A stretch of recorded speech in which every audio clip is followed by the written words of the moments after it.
All right, we have just gotten word right now that the parents of Ethan Crumbley do now plan on returning to the area to face these formal charges right now. Let's get the latest from Steve Harrigan. Steve. Neil, there's real uncertainty about the state of the parents now, where they are and what they do intend to do. They were supposed to show up for their arraignment at 4 p.m. They did not do that. The sheriff said a short time ago that they are on the run, that the FBI is involved, as well as the U.S. Marshals, in a manhunt for these parents. Keep in mind that both of them are charged with involuntary manslaughter, a charge that carries up to 15 years. So it's not clear whether they're on the run or not, but the sheriff thinks they are. The FBI and the U.S. Marshals are both looking for them for their role in this school shooting. It's been a dramatic day here with more information coming out, very unsettling information as well. Warnings from teachers about disturbing behavior from the 15-year-old sophomore. The first teacher saw him looking for ammunition online in a classroom. The second warning, even more disturbing. Pictures drawn of someone being shot by a semi-automatic handgun, bleeding, and the caption above, "The thoughts won't stop, help me." Despite this, at a meeting in the school with the parents, school officials, and the 15-year-old, he was not helped. He was allowed to go back to class, likely with a gun in his backpack. He came out 2 hours later shooting 11 people point blank. The prosecutor is furious. The sheriff is furious. They're saying they didn't communicate well with each other, and a number of steps along the way, the ball was dropped, including not ever asking the 15-year-old if he had a gun, and the parents certainly not volunteering that information either. So some uncertainty now about the parents, and the investigation here is still continuing. We could even see, and the prosecutor is not ruling out, charges of criminal negligence against the school for failing to prevent this tragedy. Neil? All right. Thank you very much for that. Steve Harrigan. Again, a bulletin we're getting from the Detroit News saying that the parents are indeed returning to the area for this arraignment. Quoting here, the Crumbleys left town on the night of the tragic shooting for their own safety. They are returning to the area to be arraigned. They are not fleeing, so I should specify this is from their lawyer, from law enforcement, despite recent comments in media reports. Let's go to Andy McCarthy, a former Assistant U.S. attorney. Andy, what do you make of this? I really think it's outrageous, Neil. I mean, I understand it because people are very hot, emotions are very raw. This was a heinous, heinous act. It's going to be the subject of a prosecution where the kid who did the shooting, who's going to be treated as an adult, which the prosecutors have the discretion to do, is appropriately looking at multiple life counts and attempted murder counts.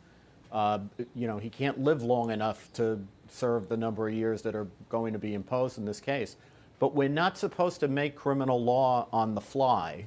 And the state of Michigan has considered a number of times enacting a law, this child access prevention law that many states have adopted, which would make criminal what happened here, which was that the parents allowed the child to get access to the weapon.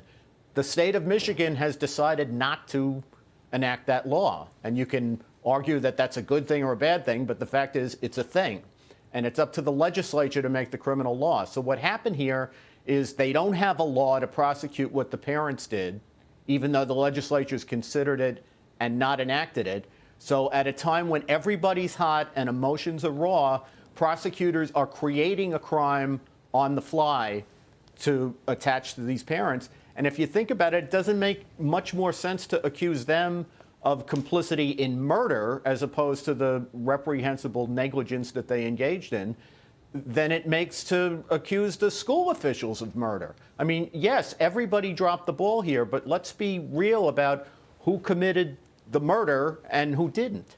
Has this become the first time, at least to your memory, Andy, where right away the parents are become caught up in the charges here? There's always been cases with school shootings where you wonder where the parents were, what they were doing, how they could not have known about what their son was about to commit. I say son because most of these have been, perpetrated by boys, young men. I'm just wondering, this is a unique case in that respect, isn't it? Yeah, I've never, that I can think of, Neil, I've never heard of a case where you see parents get charged under circumstances where there's no evidence that they had any complicity in a plan or something where, there was an actual objective to kill people.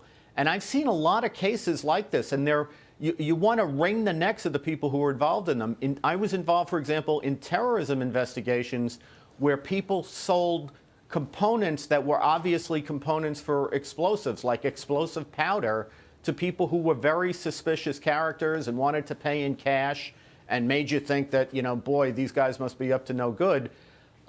Nobody thought that once a building got bombed and people got killed, that the store owners who lawfully sold these components to these suspicious characters should have been charged with terrorism crimes, even though you wanted to grab each of them by the lapels and say, what on earth were you thinking? Yeah.